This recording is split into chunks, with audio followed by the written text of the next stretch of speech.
LiftMax columns have a familiar pallet jack style handle to allow them to be moved easily. Simply push the lever down until it locks and pump the handle a few times to raise the column. Once in position, simply pull the lever up as far as it will go to lower the column. The forks can be adjusted for different size wheels. Please ensure that they are spaced evenly. When all columns are in position, turn them all on with the power switch. The screen will light up. Each column has an emergency stop button which when pressed, will stop all columns and show in red which column has had the button pressed.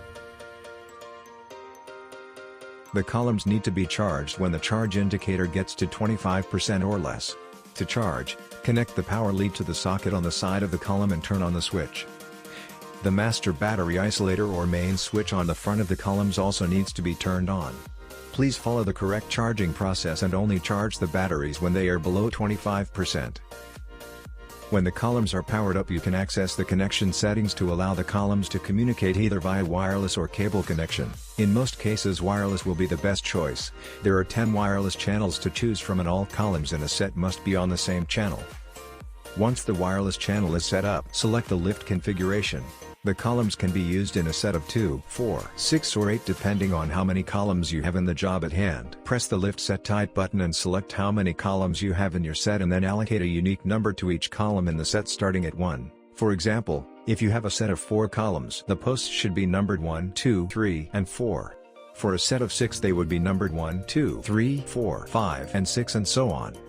Once set up, press and hold the continue button until the outline of the button goes blue. This will initiate the connection of the columns and the individual column numbers on each post will turn blue as communication is established. To control the lift set, select the most appropriate column and press and hold the padlock icon. Once held for a second or two, the padlock icon will turn green. The column you have selected to be the master will also have its icon turn green. To raise the vehicle, press and hold the up arrow button. All columns in the lift set will start to rise.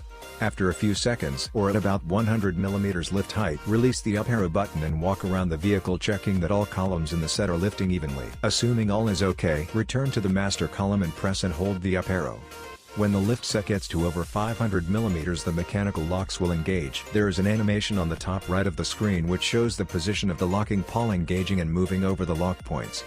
When the locking pawl is red or not colored, the lift cannot be positively locked. When the pawl is green, however, you can release the up arrow and press and hold the third button from the left with the arrows pointing up and down onto 2 lines. This will lower the columns onto the locks and a message will be displayed when the column is correctly locked. The pawl and lock icon will also go fully green indicating that the column is safely on the locks.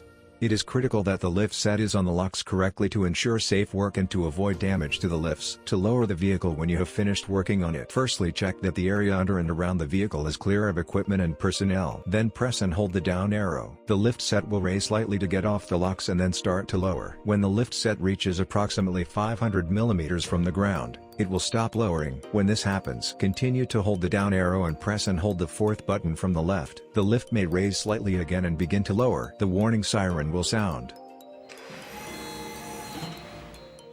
The lift set can optionally be configured to work as a pair of columns, for example just 2 columns out of a set, or single to move just 1 column.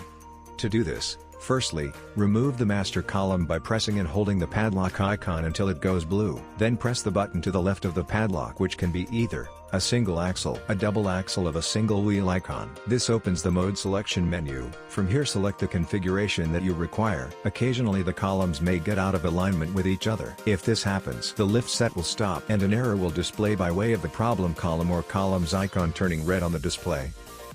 Go to the column indicated by the error and press the red flashing column icon. This will take you to an error screen where the area of problem is highlighted with a red border. Press the item with the red border, in this case the screen unit, and a list of faults will be displayed. Press the rubbish bin icon to clear the fault. Select yes when asked if you want to clear all faults. Next press OK when asked if you want to realign the misaligned column. Use the up or down arrow keys to align the dot for the misaligned column to the master. Do this for any other misaligned columns in the lift set.